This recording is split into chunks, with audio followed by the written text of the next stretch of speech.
Perkenalkan, nama saya Diki Febrianto dengan NIM 220030265 dari kelas 3B1. Di sini saya akan menjelaskan buku kerja kewirausahaan 2. Itu buku kerja 10 dan buku kerja 11. Yang pertama, buku kerja 10.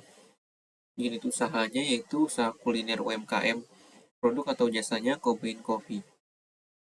Elemen yang pertama, identifikasi pentingnya pembiayaan atau modal.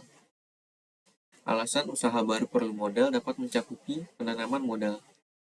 Yang kedua, sumber-sumber modal personal diidentifikasi, yaitu teman dan keluarga. Potensi peningkatan pendanaan dapat mencakupi equity capital atau penyertaan modal. Yang kedua, identifikasi sumber-sumber pembiayaan ekuitas.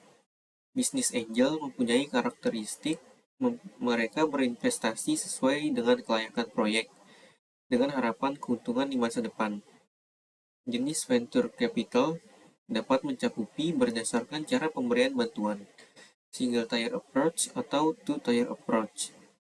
Initial public offering dapat memberikan manfaat, pengakuan investor, dan perubahan modal. Yang ketiga, identifikasi pembiayaan pinjaman. Bank komersial mempunyai karakteristik secara historis, bank umum belum dipandang sebagai sumber pendanaan praktis untuk perusahaan pemula. SBA Guaranteed Loan memiliki karakteristik hampir semua usaha kecil memenuhi syarat untuk mengajukan pinjaman tanpa jaminan SBA. Sumber-sumber pinjaman lain dapat mencakupi teman dan keluarga. Identifikasi sumber-sumber kreatif, pembiayaan, dan modal. Leasing atau sewa memiliki karakteristik sewa merupakan perjanjian tertulis di mana pemilik properti mengizinkan seorang individu atau bisnis untuk menggunakan properti tersebut selama jangka waktu tertentu dengan imbalan pembayaran.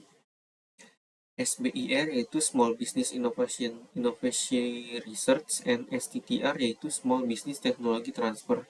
Memiliki karakteristik program SBIR adalah program hibah kompetitif untuk usaha kecil di tahap awal dan proyek pembangunan.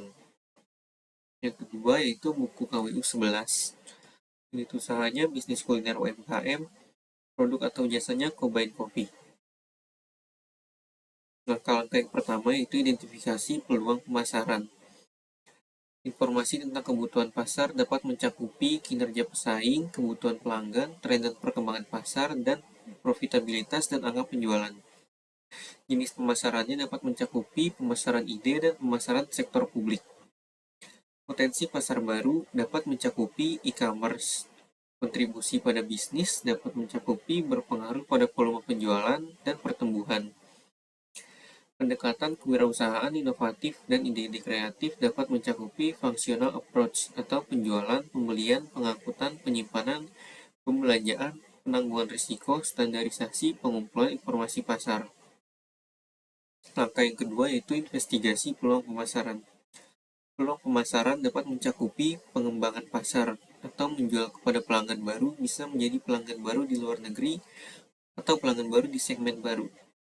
Hasil evaluasi peluang dapat mencakupi bisa diandalkan kinerja produk seperti yang diharapkan pada kondisi operasi normal, dan standarisasi. Kelayakan finansial dapat mencakupi biaya dan resiko. Strategi pesaing dapat mencakupi periklanan ekstensif.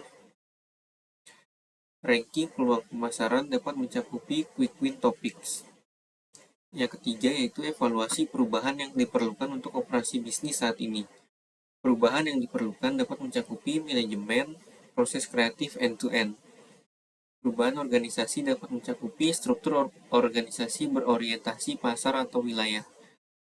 Perkiraan kebutuhan sumber daya yaitu staf tambahan, peralatan, biaya produksi, dan penelitian dan pengembangan.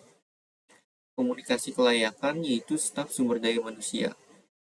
Yang terakhir, dokumentasi peluang pemasaran yang baru sudah diisi di Google Forms yang saya tautkan di sini. Kurang lebihnya mohon maaf. Wassalamualaikum warahmatullahi wabarakatuh.